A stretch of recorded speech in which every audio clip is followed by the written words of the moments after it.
Now we'll move on to look at the 4 short muscles of the thumb. One of them lies by itself, and 3 lie close together.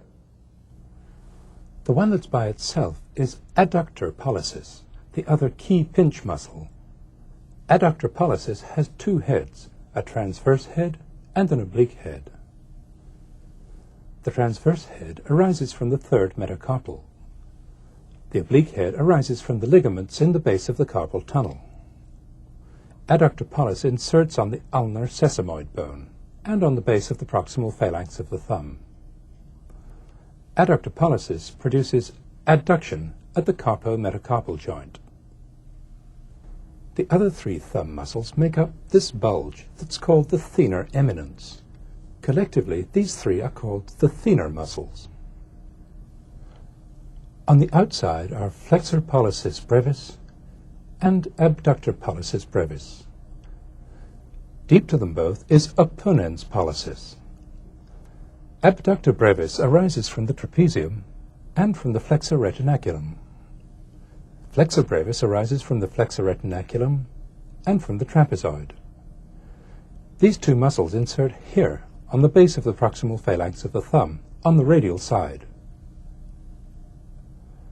Opponens pollicis, here it is by itself, arises from the trapezium and from the flexor retinaculum and inserts along the radial side of the 1st metacarpal.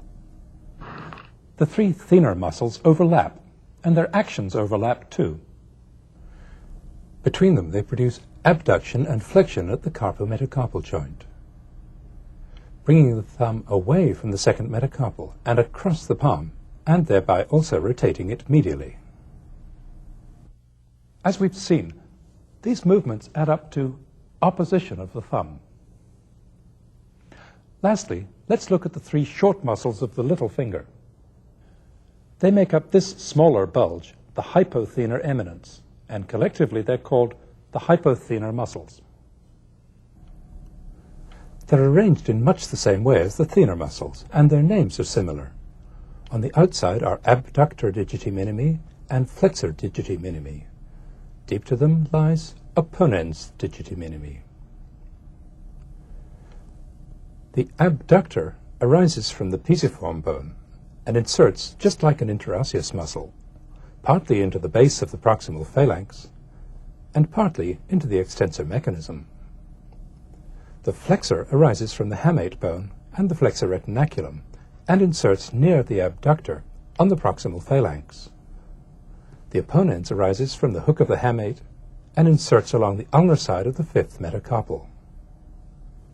The ulnar nerve and artery pass underneath the flexor and opponens as they enter the hand. The abductor has the same actions as an interosseous muscle. The flexor helps to flex the MP joint, and the opponens produces flexion of the 5th metacarpal at the carpo-metacarpal joint. These 3 muscles help to make the little finger specially mobile.